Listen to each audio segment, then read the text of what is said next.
Hundreds of people took to the streets of East Bakersfield today in protest. Thanks for choosing 23 ABC News at 11. I'm Gracia Aguilar.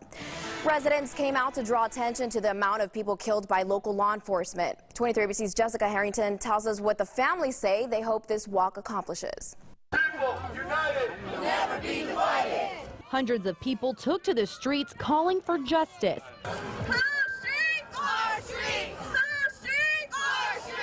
Those who took part in the Walk for Justice have all had a loved one who was killed by a local law enforcement officer.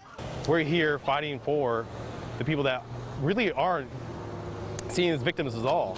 Marching through the streets of East Bakersfield. We want a new Bakersfield Police Department. We want a new department. We want to start over. The group walked in a specific route, making stops at locations where individuals had been killed. At 178 in Mount Vernon, the group stopped to remember James De La Rosa. We know what kind of caring, loving, and loyal person he was to his family, friends, and even strangers. His family says after a car accident, police showed up. De La Rosa got out of the car with his hands up, but 5 police officers shot him. The family blames the police department for not properly training officers.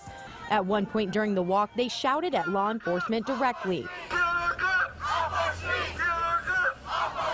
In the end, those who walked say the goal was to hold a peaceful protest and draw attention to what they say is an ongoing problem of local officers using deadly force. We need justice anyways.